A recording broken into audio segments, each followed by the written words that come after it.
Okay, for today's episode, I am going to share with you a little bit about the choices of papers that I use for watercolor pencil renderings and well as color work. We're going to talk a little bit about hot press and cold press.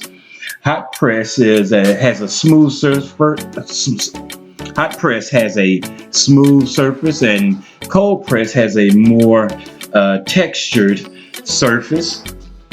And I'm going to do just some quick demonstrations to show you how each one works with blending colored pencils. I'm going to start off with colored pencils, and I'm going to also use watercolor pencils. So I'll start off with a color pencil drawing of a ball. And what I want to do is just kind of show you how smooth and how even I can get how blending is with hot press paper. So I'm gonna start off with a ball, and I'm gonna add just one color, and then I'll add another color for some contrast. But again, hot press paper has a smooth and relatively flat surface. This smooth surface allows for sharp details and fine lines in drawings and watercolor renderings. The cold press paper, on the other hand, has a textured surface. It's slightly bumpy and can be really great for watercolor renderings. The texture of cold press paper allows it to hold more water and pigment, making it more forgiving for beginners and better suited for traditional watercolor techniques. So I'm going to apply my colored pencil on the cold press, and you can sort of see how the effects is a little different. It has a more bumpy look to it.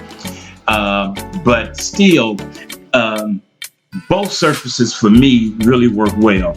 The hot press comes across real smooth. The cold press a little bumpy and things like that. Now, when I want to blend just colored pencils, I can use several things to blend colored pencils. You can use a smudging stump. You can use a Prismacolor blending stick. You can use Q-tips, things like that. So I'm gonna add a little bit of another color just for some contrast, and mainly for blending purposes.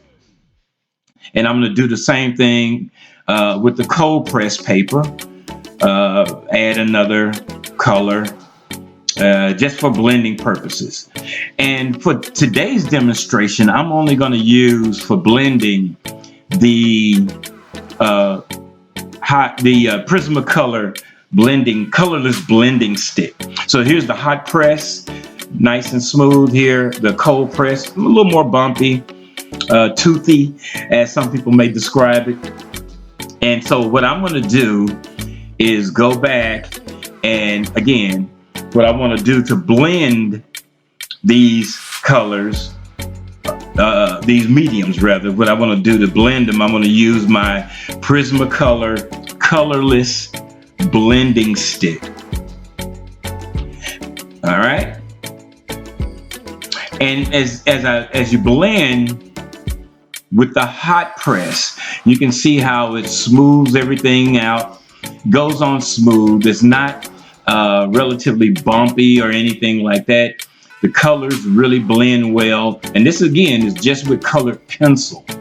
And I find that the hot press paper really works well when I'm doing pencil drawings in graphite or pencil drawings in colored pencils, because of its ability to allow me to really blend smoothly. But you know, the paper choices, it's up to the individual artist, depending on what you hope to achieve with your final artwork.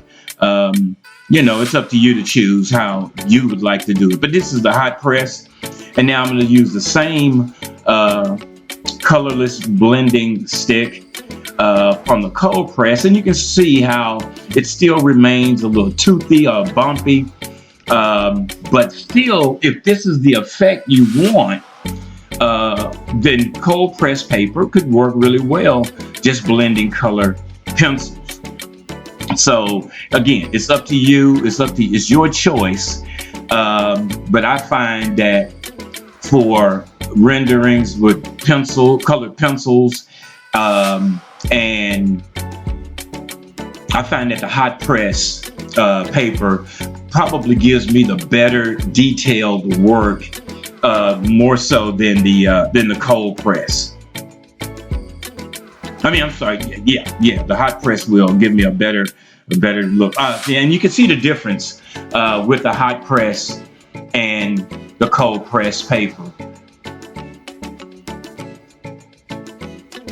I'm gonna do the same thing this time with watercolor pencils to give you an idea of how each paper affects your final piece.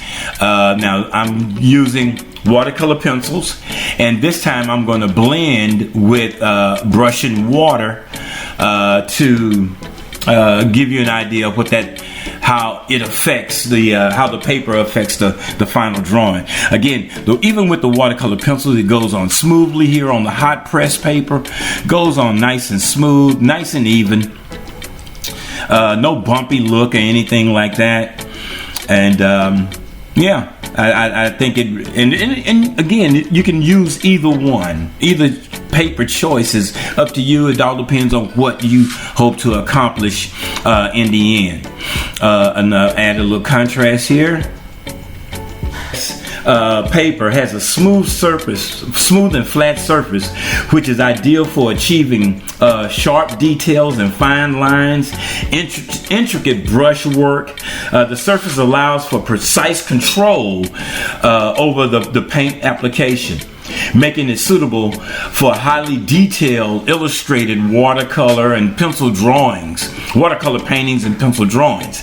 Again, real smooth and real even. Now with the cold press, I'm going to do the same thing. And the cold press, using watercolor pencil, I'm going to go ahead and create another ball, and it will go on the paper. The watercolor pencil will be applied and it'll look just like the plain watercolor pencils. The plain colored pencils. But the thing about what I love about cold press paper has a texture surface and holds water and pigment, allowing for a greater degree of control and versatility with like watercolor applications or watercolor pencil applications. The texture creates interesting visual effects and adds character to, I feel, the artwork. So I'm going to add a little contrast here, and we'll see how it goes. Now, again, what I want to do now is blend using the brush and water, and I'll start off with let's see. How about if we go with the we'll start off with the hot press. We'll blend that first, okay? All right, so I'm gonna take my brush and water, and I'm gonna begin to blend the watercolor pencils, and you can see how smooth the rendering is coming out, nice and smooth. Not real toothy, but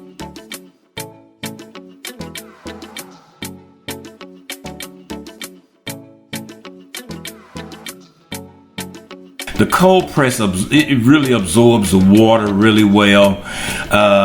It makes really good it's a really good surface for doing watercolor paintings or working with watercolor pencils, giving you sort of that old traditional classic watercolor painting look. And so this tends to work extremely well for me. So when I'm working with colored pencils, I try to work with cold press paper because of its ability to absorb the water and the pigments really, really well. But again, here's the hot press. And you can even see how it maybe even buckles the paper a little bit. And over here, the paper is more firm. It seems to hold everything in place a little bit better. But again, it's all up to you. Your choice. Hot press can work well for certain effects. Cold press works just as well for certain effects. It's all up to you what you're hoping to accomplish, okay?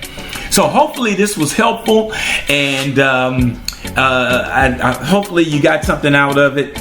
And how about we come together again for another demonstration on art today? All right, see you next time.